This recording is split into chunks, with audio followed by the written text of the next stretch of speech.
मोहतरम सदर इजलास की इजाज़त से खाकसार इस इलाके के हमारे मुकामी तौर पर शहर के भी और इस इलाके के और पंजाब के और मुख्तलिफ इलाकों से जो मुअज़्ज़ज़ हज़रात आए हुए हैं उन सब का शुक्रिया अदा करता है। और यहाँ हमारे साथ भी बैठे हुए हैं, ख़ास तौर पर हमारे कैप्टन बलबीर सिंह साहब बाट जो MLA हैं हल्का श्री हरगोबिंदपुर, इसी तरह जगदीश राज साहिनी साहब भी हमारे दरमियान तशरीफ़ फरमा है जो XMLA बटाला से आप ताल्लुक़ रखते हैं।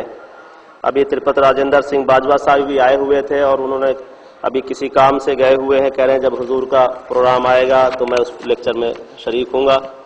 शहर के बहुत से लोग यहाँ पर हैं, खोसला साहब, हकीम साहब वगैरह और बहुत से ऐसे हैं जिनका लंबी फहरिस्त हो जाएगी।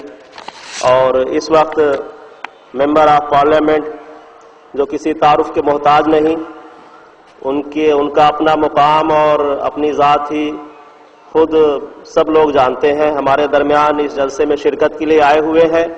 मैं उन्हें दावत देता हूं, जनाब नवजोत सिंह सिद्धू साहब।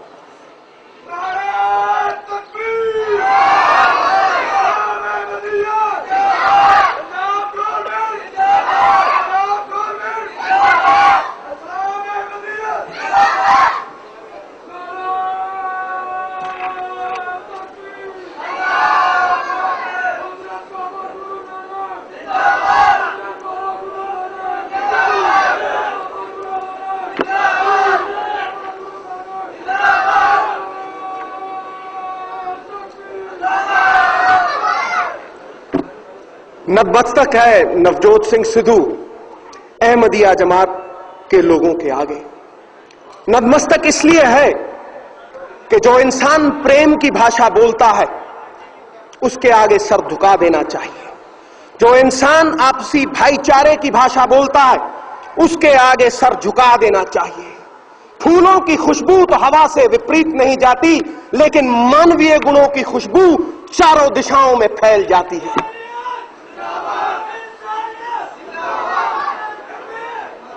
आज फैल गई है खुशबू हवाओं में उन मानवीय कर्मों की, मिर्जा गुलाम अहमद साहब के कर्मों की, जिन्होंने इस दुनिया में प्यार बांटा है, इस दुनिया से नफरत मिटाने की कोशिश की है। मिट्टी के ढेले को किसी ने पूछा कि तुझसे खुशबू क्यों आती है, तो उसने जवाब दिया कि शायद किसी ने गुलाबों के बीच फेंक दिया होगा, इसीलिए मुझ में से खुशबू आती है। आज दुनिया भर से इतने गुलाब हैं यहां, इस मिट्टी के ढेले से भी खुशबू आने लगी है।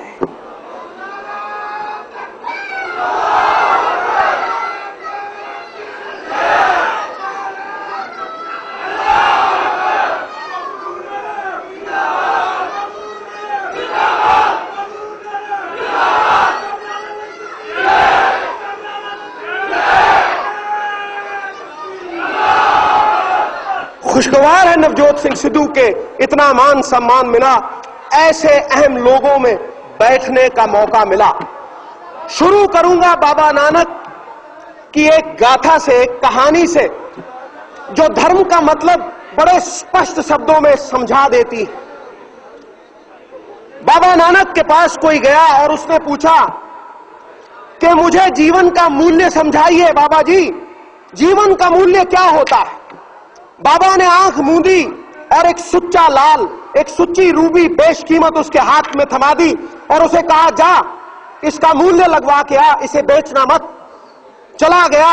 एक आदमी संतरे बेच रहा था तो उसके हाथ में वो बेशकीमत लाल थमा दिया और बोला, इसका मूल्य क्या है। उसने कहा, तेरा पत्थर अच्छा चमकता है, ले 1 दर्जन संतरे ले जा, ये पत्थर मेरे पास छोड़ जा। कहा नहीं, गुरु ने कहा है बेचना नहीं है। आगे चला गया। एक आदमी सब्जी बेच रहा था, उसके हाथ में वो बेशकीमत रूबी थमा दी और उसे कहा, इसका मूल्य क्या है। तो उसने कहा, अच्छी चमक है तेरे पत्थर में, ले 1 बोरी आलू की ले जा, ये पत्थर मेरे पास छोड़ जा। कहा नहीं, गुरु का हुक्म नहीं है। आगे चला गया। सोने का काम करने वाला एक सुनियारा मिल गया। सुनयारे ने जब देखी वो रूबी, उसकी आंख की पुतली खड़ी हो गई। उसने कहा 50 लाख रुपए अभी देता हूं, इस नायाब रूबी को मेरे पास छोड़ जा। कहा नहीं, बेचने का हुक्म नहीं है। कहा 1, 1.5 करोड़, 2 करोड़, जितने चाहिए उतने पैसे देता हूं, इस रूबी को मेरे पास छोड़ दे। बोला नहीं, गुरु का हुक्म नहीं है। आगे चला गया, एक हीरो का जौहरी मिल गया। हीरो के जौहरी ने जब देखा सुच्चा लाल, उसने पहले एक कपड़ा बिछाया, परिक्रमा की, परिक्रमा करके माथा टेका, शीश निभा के पूछा कि कहां से लेके आया है ये बेशकीमत रूबी। बोला वाद विवाद का समय नहीं है, मुझे ये बता कि इसकी कीमत क्या लगाई है। बोला कीमत जानना चाहता है, सारी कायनात को बेच ले, सारी दुनिया को बेच ले, फिर भी इसकी कीमत तो कोई लगा ही नहीं सकता, ये तो बेशकीमत है। हैरान हो गया, परेशान हो गया, भागा चला आया गुरु के पास, चरणों में गिर गया, नतमस्तक हो गया और पूछा अब बताइए मुझे मानवीय जीवन का मूल्य क्या है गुरु साहब, मैं बहुत परेशान हूं, बताइए, ये बीती है मेरे साथ कि मानवीय जीवन का मूल्य जानना चाहता है तो सुन, चाहे अपनी जिंदगी 1 दर्जन संतरों के भाव बेच ले, चाहे उसे 1 बोरी आलू के भाव बेच ले, चाहे उसे बेशकीमत बना ले, तेरी सोच पे निर्भर है, तेरी दृष्टि पे निर्भर है कि तू जीवन को देखता किस नजर से है।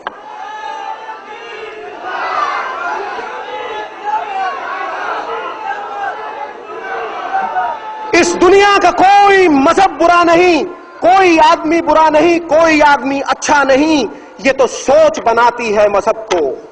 जिसकी सोच ऊंची वो शहंशाह, शाहों का शाह, और जिसकी सोच नीची वो भिखारी, उसके हाथ में ठूठा ठन ठन पाल मदन गोपाल, उसको कोई पूछेगा नहीं। इस दुनिया में कोई ऊंचे आसन पे बैठ के ऊंचा नहीं हो जाता। किसी महल मनारे की छत के ऊपर कोई कौवा बैठा हो तो कौवा गरुड़ नहीं बन जाता, बाज नहीं बन जाता। बाज अपनी उडारी से बाज है। कोई जन्म से भी आज तक ऊंचा नहीं हुआ। कमल का फूल कीचड़ में उगता है लेकिन अपने गुणों की वजह से परमात्मा के शीश के ऊपर चढ़ता है। कोई जन्म से भी ऊंचा नहीं हुआ। इसीलिए नहीं मानता नवजोत सिंह सिद्धू जात पात को, नहीं मानता ऐसी चीज को जो नफरत फैलाए।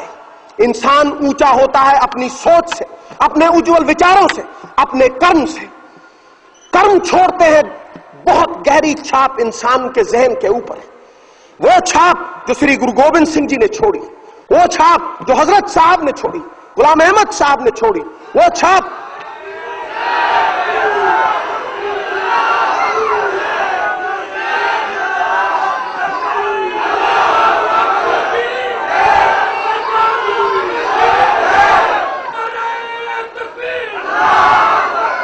ये शरीर रूपी देह तो नष्ट हो जाएगी, लेकिन विचार और कर्म हमेशा याद रहते हैं और ये हमेशा याद रहेंगे, अमर होकर जीते हैं।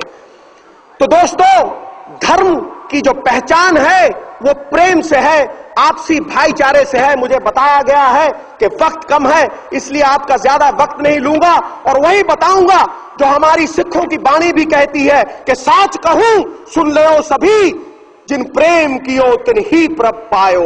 अव्वल अल्लाह नूर उपाया कुदरत के सब बंदे, एक नूर से सब जग उपजा, कौन पले को मंदे।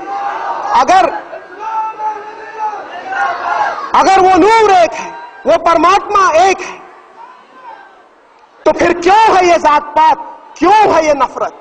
और इस दुनिया में कोई मुकम्मल नहीं, सोने में सुगंध नहीं, गन्ने में फूल नहीं, चंदन में फल नहीं होता, राजा दीर्घजीवी नहीं होता, विद्वान के पास धन नहीं होता, किसी को मुकम्मल जहां नहीं मिलता, कहीं जमीन तो कहीं आसमान नहीं मिलता। इस दुनिया में मुकम्मल वो है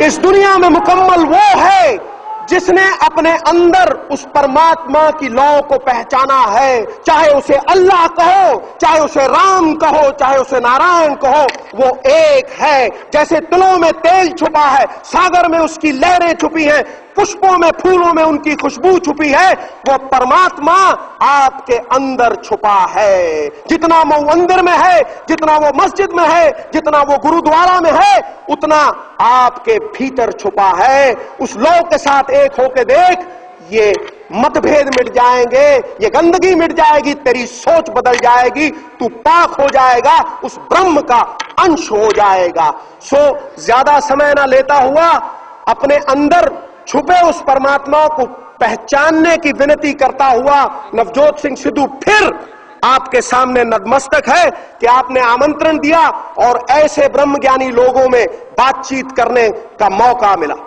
प्रणाम।